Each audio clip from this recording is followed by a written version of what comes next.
So Ford v. Ferrari. This is a film by James Mangold about when Ford competed within the Le Mans. Now, it's directed by James Mangold, and first off, we got to mention I really like the way that this film is directed. In terms of first, yeah, we got to mention the driving scenes. They're exceptional. I love the way they're shot. They don't feel too rickety. We mostly keep pace here. Like, we can see everything that's going on. The camera isn't shaking around here. But I mean, aside from that, there's also like some really great moments that I feel are, that just like look good. There are several shots where I just looked at them and the scale of them and just like the right amount of lighting, and it's just like, oh, it's so beautiful, just perfect. But let's get into a story. So the story is that Matt Damon plays Carroll Shelby, who is an American automotive designer, who's kind of working in his own little garage, working, alongside, getting some parts from Ford. He ran the Le Mans previously, and he knows that it's no easy task. There's no, it's a 24-hour race. It goes through night. You can lose yourself driving that long. Obviously, they switch out drivers, but driving in the darkness is no easy task, especially when you're going so freaking fast. And at the same time, he also knows Ken Miles, who's played by Christian Bale, who also had his own automotive shop and is a racer who's struggling to make ends meet. Racing's in his blood. He loves cars, but he just can't quite pay the bills with it. But fortunately for both of them, they happen to come upon a time when Ford is facing hard times. Ford can't sell as many cars, Ford can't sell quite the same amount that they want to as their competition of Ferrari. And they realize, well, what can we do to get ahead on Ferrari here? Well, Ferrari, they drive cars within the Le Mans. What if we got some Fords within the Le Mans racing? What if we got, Ford already had cars racing at that point, but what if we got them in like a big competition like the Le Mans? So they set out to make a car and have someone drive that car to make sure that they can win the Le Mans. So they come to Carroll to design the car, and then Carroll comes to Ken to drive the car. And there's a lot of contention. Like Ken warns Carroll pretty early in the film, look, this is a big corporation that's sponsoring you. They're going to want to change stuff, like a lot of things. In particular, they don't want Ken in the vehicle. Mainly because, Ford, they portray them as, like a bunch of like stuffy suits who view, Ken Miles as a little bit of like a beatnik, even though he doesn't really appear like one. They have like their own ideal version of what they want as a driver. And Ken isn't apparently it. And you can understand it too, because Ken he's a little bit overreactive. He's a smart ass. He can lose his temper sometimes. In fact, one of the first scenes we see him in, he literally throws a wrench at his own car and shatters the windshield. Yeah, so he's not the easiest person to work with. But Carroll knows that, they need this guy. That's the only way that you're going to be able to win the race is if you have a driver who's willing to open up a car the way that Ken does. Now, the performances in this film are great. I mean, this is a great cast, too. I mean, Matt Damon has, like, I like how we start off with his kind of narration and his view of driving, that we understand, what he went through at Le Mans. And then we can kind of see that concern and desperation on his face of, trying to connect, with what it means to be a driver and, to support a car that way. And at the same time, we also see Christian Bale's a little bit of more of his enthusiasm more than anything, but also his yearning and concern for driving. Like at one point he thinks like, maybe since I can't pay the bills, maybe driving isn't for me. Maybe I should give it up. But he knows this isn't true. He knows that, this is something he can't let go. Which I found to be the most interesting thing about this film is that by the time we get up to the race, to actually the need to win the race is more for the Ford Motor Company. So like all the executives are kind of scrambling, hoping that they'll win this competition. It's more, they have like kind of more of a fervent desire for victory, as opposed more to like Christian Bale and Matt Damon's characters, who are more about the craft. Like it's clear that they care a lot about cars and a lot about driving. Like it's in their blood. It's all they want to do. So there's a little bit of concern, that if they don't win the race, they won't be able to keep doing this. They won't be able to keep up this, keep doing what they love.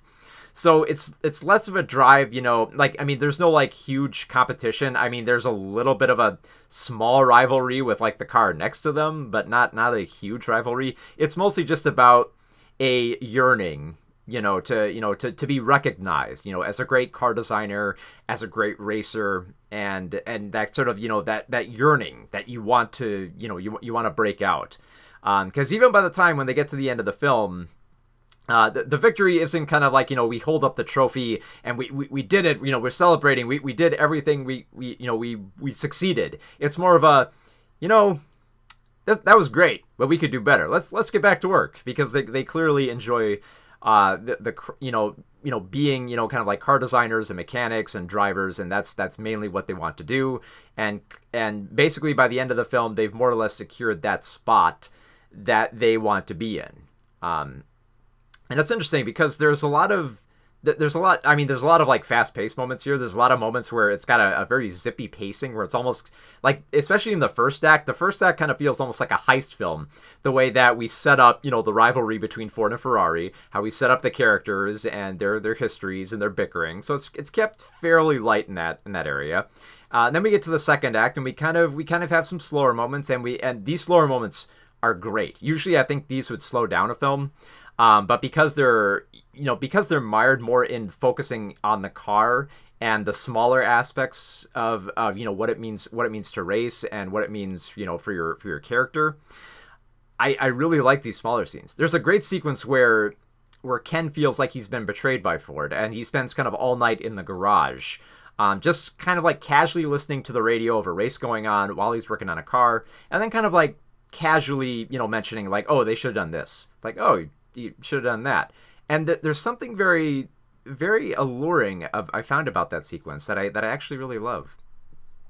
And like I said, Matt Damon has like kind of this almost kind of like, stoic edge to him, which I think kind of works for the picture. But of course, I got to mention this scene. It's been in the trailers too, but there's a scene where, since Ken and Carol both fight a lot, verbally, there's naturally going to be a sequence where they fight pretty hard. And there's a sequence where, they fight outside their house, and I believe Christian Bale attacks him with a loaf of bread. So there's that scene. It does dance between like comedy and, a very, very earnest nature about driving too, which I like. It kind of like breaks up this film that I feel like could get too lost within its own mechanics, that it could, they spit a lot of jargon out here. I'm going to warn you, if you're not big on racing, they spit out a lot of jargon at you, especially within the first act. But the good news is, if you can stick with it, there's some great character here. There's an amazing race here that actually feels intense, even if the outcome, just the way it's shot is perfectly mounting on the tension there.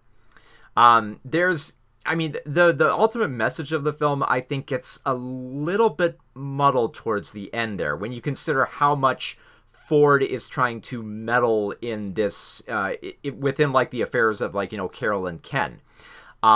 It kind of, there's kind of like this questioning of, how much of their involvement, from a corporate standpoint, kind of like destroys their dream. And it kind of feels a little bit mulled over, because by the end of the day, they've essentially done what Ford wants them to do, so that they can keep doing what they want to do. So there's a little bit of I think there's like a much bigger discussion there, in terms of, the relationship between like a corporation and, the working class. But I think that's a little bit too, that's a much bigger topic that we'll explore later. Joe Bernthal shows up in this film, and it's just like, it feels like all Joe Bernthal roles where he's just a supporting character, and it's great to see him, and he does a great job, but we barely use him. Like, we pretty much see the most of Bernthal in the first act as the vice president of Ford, and he mostly just acts as the herald. And then after that, he's kind of gone. Although I gotta admit, I did really like Tracy Letts playing Henry Ford II here. who's this kind of like, tubby executive who's like a little bit out of his element, but very, very driven and very passionate. That they have these kind of like, he kind of has these like stare downs with Carol at several points, with some great dialogue there. So yeah, Mangold's direction here is pretty damn good. I mean, I was getting really excited during these driving sequences. They're well shot. I mean, the whole film is well shot. I think it's perfectly well paced, especially when you consider the fact that this film runs at 2 hours and 30 minutes, which sounds like a lot, but I mean, the way that this film goes about all these little notes in such a pretty fast-paced way, I gotta admit. Even before we get to the racing, we're kind of like zipping along from like from setting up the rivalry to getting into the mechanics of making the car to getting to the race. It goes pretty quick, and I love how they set this up here. Like I said, the messaging is a little bit troubling towards the end there, but only if it lingers in your mind. I mean, I think there's like enough of a distraction with like the car racing and sort of the heartfelt nature of that yearning to to essentially do what you love, that I think really holds up in the film. Bale and Damon give really great performances here. They actually have really good chemistry too. I gotta admit it. So for someone who's not really that into cars or racing movies, and there hasn't been a lot, but usually when I see them, I'm kind of like, oh god, it's another slog. We're just gonna get a whole bunch of like B-roll of racing here. This one is actually shot immaculately and actually touches into a lot more than I thought it would. So Ford v Ferrari, 4 out of 5 stars.